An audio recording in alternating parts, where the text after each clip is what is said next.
computer. That's what I'm doing. Okay. Thank you.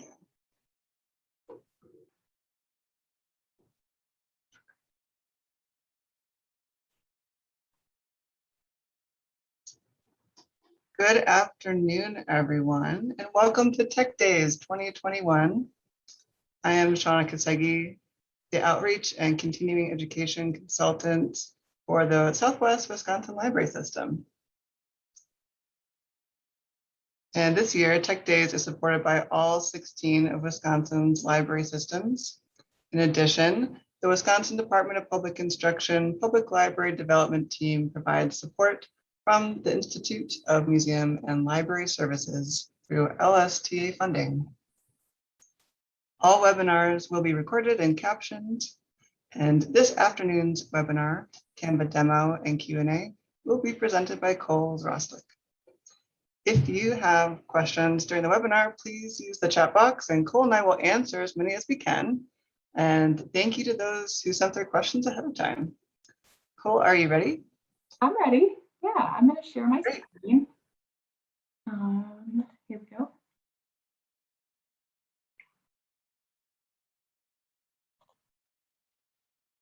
All right.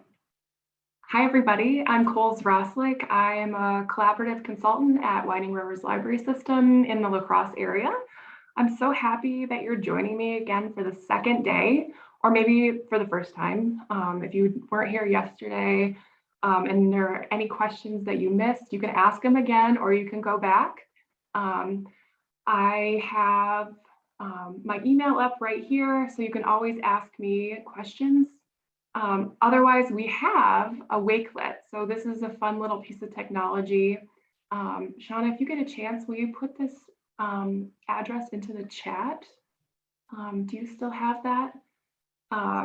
So I have a lot of extra resources here because we have such a limited amount of time. I tried to answer as many questions as I possibly could, and I put a lot of answers into this, this resource. So let's see. With that, what else do I have here? Oh yeah, nothing else. Okay, I'm gonna escape that. So today I want to show you a little bit more about the possibilities that with Canva. So yesterday we sort of started with some more of the essentials, the basics. We looked a little bit at using some of those guidelines in a, like the, I don't know what you call them, the blue guides to sort of figure out where you how you want to set your designs. We also talked a little bit about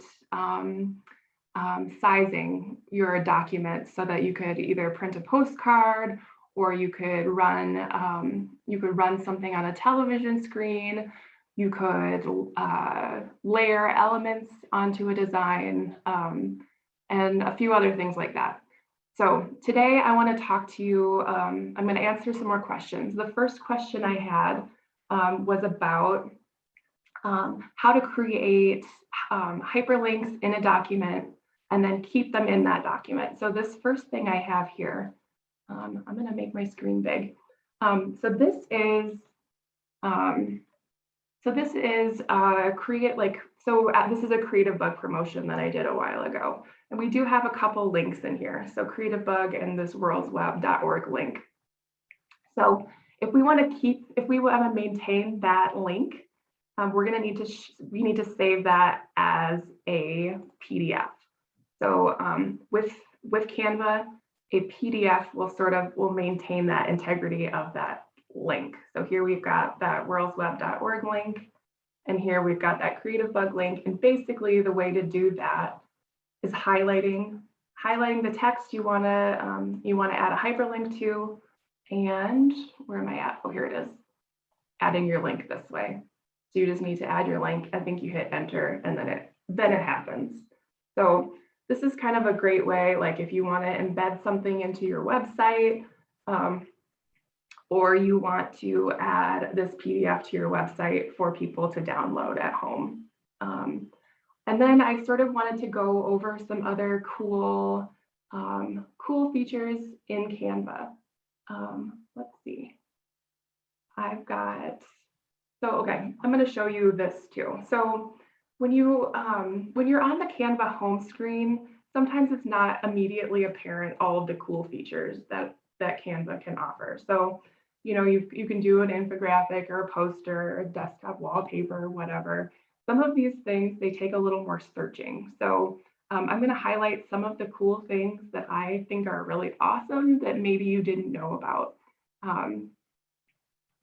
First of all, I want to show you this comic strip feature. So these are pretty cool. So hopefully you can see that. Make this a little bit bigger. So basically what we've got here, I thought this would be really fun for like a kids program. So you've got all the different elements here. They're all put together, but then you have blank tiles, you've got your little avatars, you've got basically a Mr. Potato Head sort of feature there. And then you've got some little emoji kind of things. So this would be kind of a fun, either for something like what Amanda was talking about as far as making a plan for a video, or something maybe if you are a school librarian or you're doing kids programs, especially, it could be after school, but it could be remote online. Something like this would be cool. And a lot of these templates are for education. So that's another thing I should show you is if you do a search here for education, you will get a lot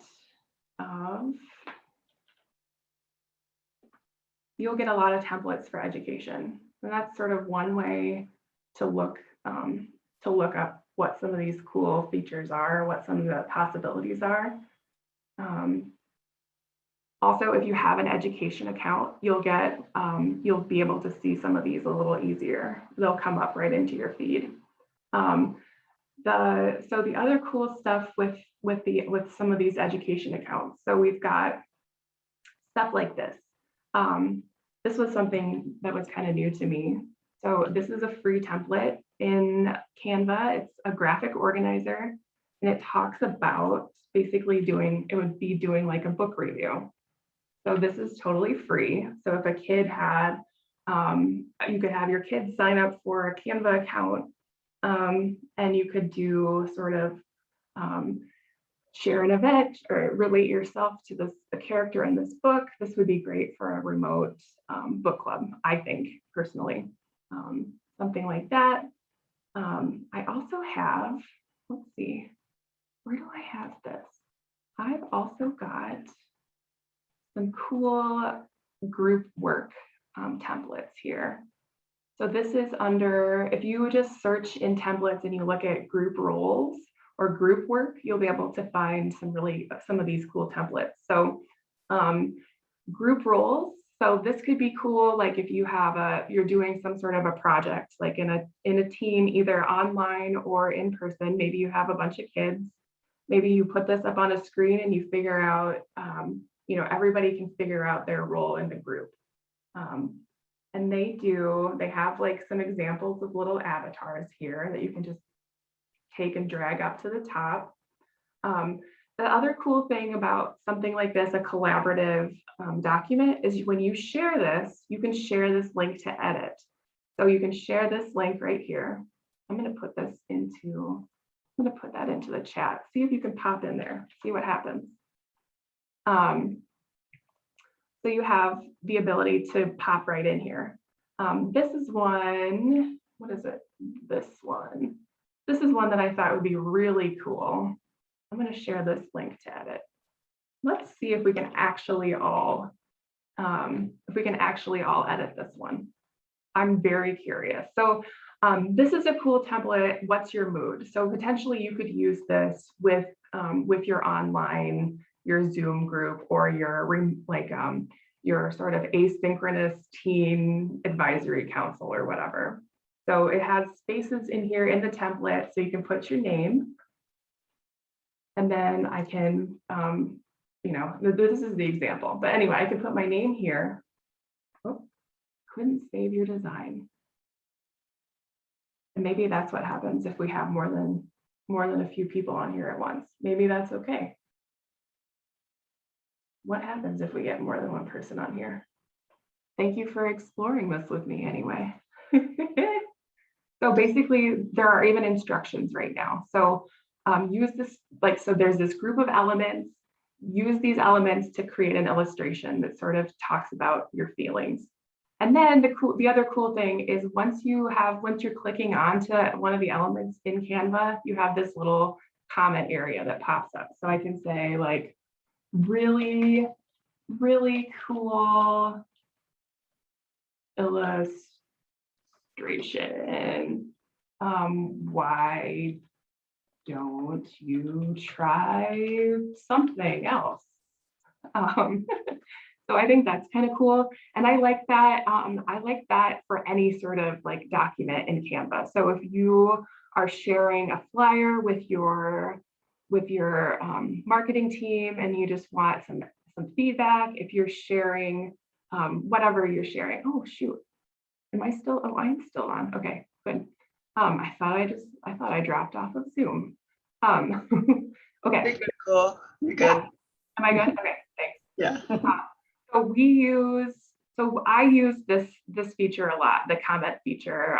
Like right now we're working with a marketing agency statewide to do some of these marketing pieces that are in Canva. So we do use the comment area quite a lot.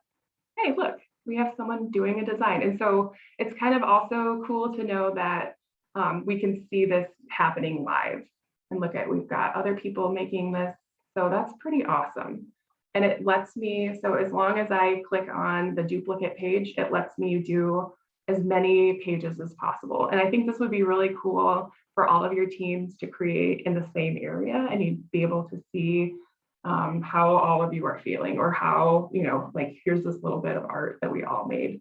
I also really liked this template. So this is a group critique template, and maybe this would be like perfect for an art teacher, but why couldn't you use it for a book? You could put a book cover in there. You could still critique art. You could critique memes. You could critique videos from YouTube. So it sort of might be a little hard to see, but there's like this little area you can put in a Post-it note. So you can have people put in their little comments here, messages about the artwork. So, and then you can put just your blank examples over here. So these kids can drag these into the comment areas. And then you can also put in pictures or avatars for the team who is critiquing this specific piece of art. Or book or whatever it is. So here's another just template. So I like these collaborative templates. I think they're pretty darn fun. And I could see that, if you, instead of doing a book club because of the pandemic, maybe this is a thing you send out once a month and have kids sort of collaborate on it. It depends on how willing your kids are to sort of work independently. I also liked this mind map idea. This could work for a book club, either in person or online. So you sort of start with your main idea, and then you can very easily add extra elements, or you can just sort of, you can copy this circle and add another one. So if you were gonna, I think you can do this. If I ungroup, I think I can just sort of add my line this way. Obviously, I haven't done this before, but I think cool. Add some branches. Yeah. Someone's asking, how do you access the collaboratives? Oh, okay. So I would put in, okay, hang on, let me open my other.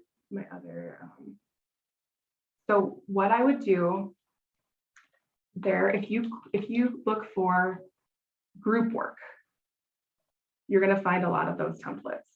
So there's actually tons of them, and they're all really cool. And I think they could all lend themselves really well to some teen or some tween programming. So group work is what you're going to need to search for. Let's see, what else? Oh, I had a question about infographics. So Infographics are really cool. Like they might be really great for sort of presenting statistics about what's been happening at your library, your checkouts, your the number of hotspots you've circulated this year, the number of kids programming, the increase in kids programming or decrease, which I don't think you want to showcase that. But the thing that I heard was like, it's so hard to do an infographic because of the shape of the infographic. So it's like longer than a regular piece of paper. If you end up printing it out, either it prints really tiny on a 8.5 by 11 inch piece of paper, or you end up having to tile it, which is hard for a hard to do with a like if you're going to include it in a board packet or something. So here's a couple of different ideas for infographics. Is either you can take what you have, you see a really nice infographic template. You can either, if you have a free or if you have a paid Canva account, you can always use the resize tool. Let's see. So I would maybe resize that to, I'm going to change it here. Let's see what happens. 8.5 by 11. So it's not perfect, but it does have, so you do have the capability to sort of expand these and use it how you want to. Or the other thing you can do is you can use these infographics sort of as inspiration for what you actually want to make, or for your infographic. And then you can start with a 8.5 by 11 inch sheet of paper, or your canvas here. And then I would go into elements and you can search infographic. So then you'll get a lot of these, graphics. And I see here that there are some animations, so I can use filters to change it just to graphics, because I know I want a graphic that has, maybe I want one that has like the people. I like the one that has like the colored people. Let's see if I can find that. Infographic people, like this one. I like this kind of an infographic, you know, where it shows the number of people who like this many people come into the library per year. And maybe I want these all to be the same color, or maybe I want it to be like these represent, these 6 people represent something and these 4 people represent something else. Don't be afraid to just try using these sort of as just inspiration for your design, is sort of my advice. The next thing I wanted to show you was, let's see, which one is it that I want to show you? This layering element. So I had a question about how to layer elements, and also a kind of a question about, or maybe more of a comment about just sort of being uncomfortable or feeling not creative enough. One thing I do a lot as a designer, and most designers do, is a lot of tracing. What I mean by that is sort of using something that I like and sort of creating over top of it. So here, I'm going to show you exactly what I mean. So I like this logo part on the Saskatoon Public Libraries logo. I like this round part here. So it's not perfectly in focus for me either, but what I'm going to do is I'm going to lock that layer. I'm going to go down here. So this is actually where I have it started. So basically what I have going on here is I have a bunch of, these are just single lines. So they're different widths. So you can change the width of your line here. You can change the design of your line here. Somebody asked about, why can't I just use a plain line? And I don't understand why it has to have these little curves at the end, but that's the best that we can do at this point. So we've got these. So what I ended up doing for this is I took what I wanted. So I took that clear back, or that background, and I started putting these guys over top of it, whatever I could do. So these are just individual lines, and I'm putting them right over that background. So I'm going to undo this and put it back down here. So what we ended up with was something, it's not exactly the same, but it's pretty darn close. And then we have, because we have this here, I put a white circle in the middle. So it's not exactly a cheat because most graphic designers do it, but I totally recommend trying that. So you can always, if there's a graphic that you want and you can't find, try a lot of those lines or a lot of those different shapes. So if you go into lines and shapes, you have all these different options. So you can always do, you can do a circle. Say you want a crescent circle shape, but you can't find the one you want. So what we're going to do, we'll take a copy of that one. We'll make a copy here, and then maybe we'll just make that front circle white, so we can make it exactly the way we want it. So now we have that white to match our background, if that makes sense. Okay. Oh, one other thing I wanted to tell you about, and I had my my Zoom background up before I got started today, and it was distracting the heck out of me, so I had to take it down. Canva's got a lot of really cool Zoom virtual background templates, which I think that could be really fun also for a for any kind of like a virtual team program, or maybe even like a story time program. I don't know. Personally, I think they're a little distracting, but if you're having a hard time having teams keep their cameras on for whatever reason, it could be a fun reason to sort of just see more faces.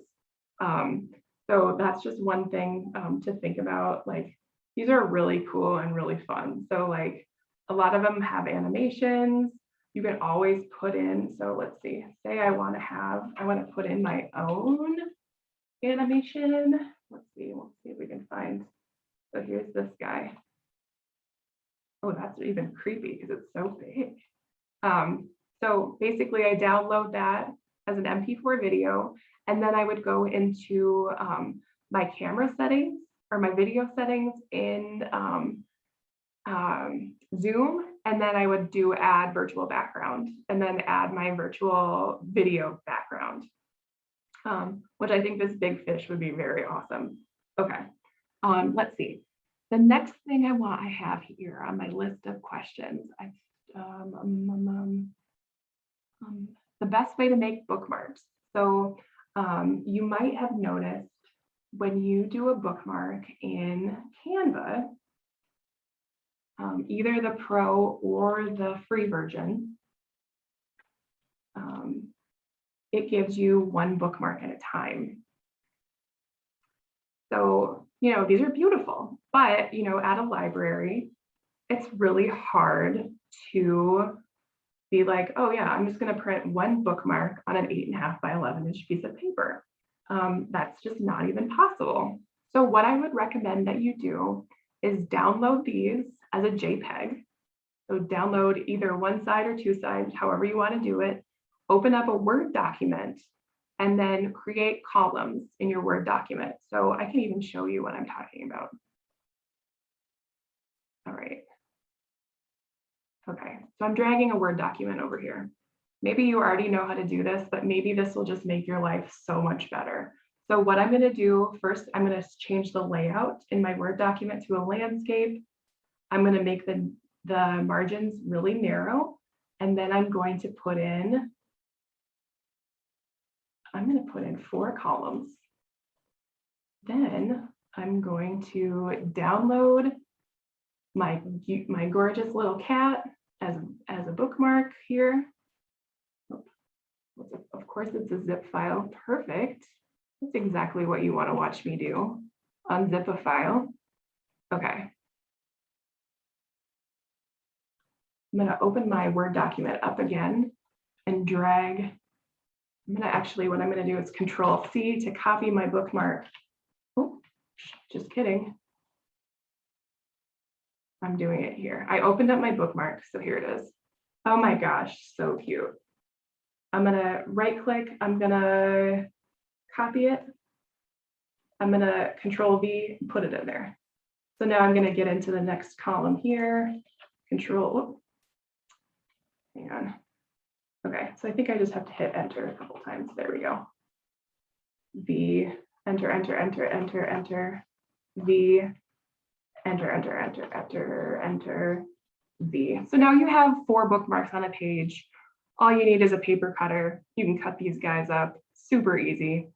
Just one more extra step, but you get used to that, especially if you have a free account in anything. Just one little extra inconvenience. I'm not gonna save that. I'm probably not gonna print these out. Okay, let's see.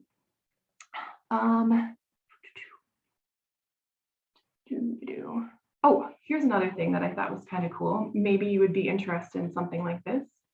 So I'm going to start from the home page again. If you have, so people had somebody had a question about the difference between a free plan versus a paid plan. And I did talk about those a little bit yesterday, but one other cool thing about using a paid plan is that you have access to this content planner. So this is kind of cool. So if I knew I wanted to plan, if I wanted to put out a post tomorrow and I'm creating these on Canva anyway, I can click my plus sign. I'm gonna post this bookmark for some reason. I wouldn't probably recommend it, but then I can put it right in here. I'm not connected to Facebook, but basically I can schedule it right through Canva. Then I can also see, like, I have a visual sort of representation of all of the posts that I'm going to put up, this would also be really nice if your team, like more than one person at your library, is sharing the responsibilities of posting social media and you're together on a team on Canva. I think that would be really cool. Let's see. The other thing I had,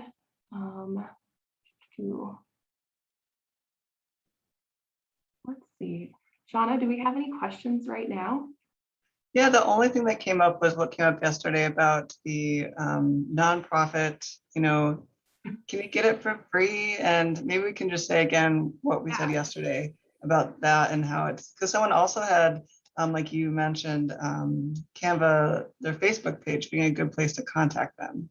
Yes, yeah. So somebody told me like the best way to reach out to the Canva people is through Facebook Messenger. So I totally recommend doing that if you have questions, but I put in the Wakelet information about, or information that I got from a Canva rep. And it basically said, if you're a social impact organization, which is not, you don't necessarily have to be a 501c3, that you should be able to qualify.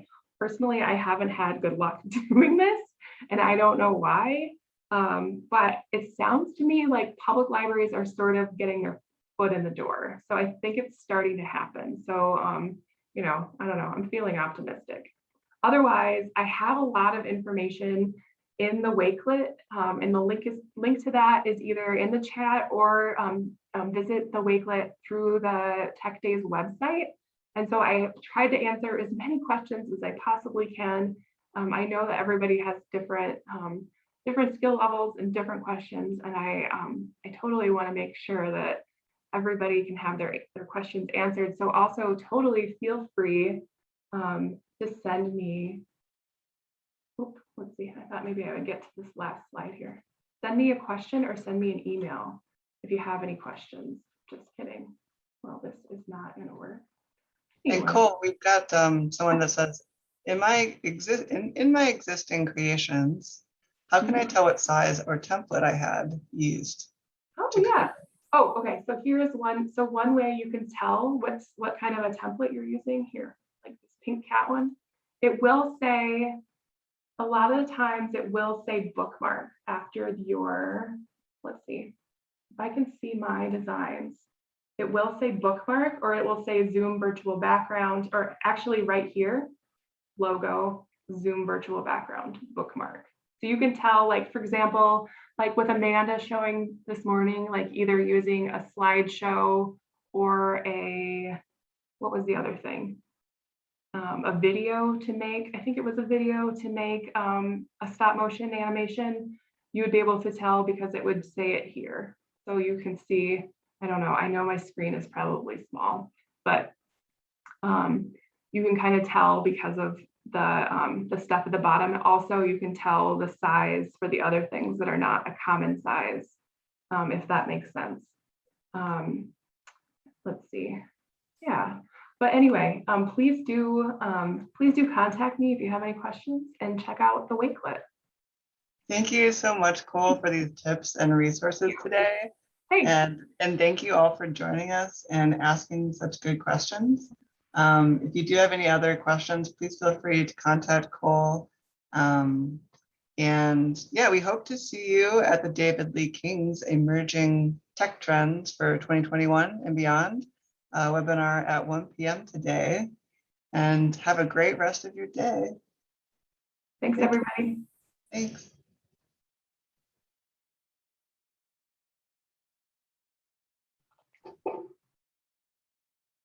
Well,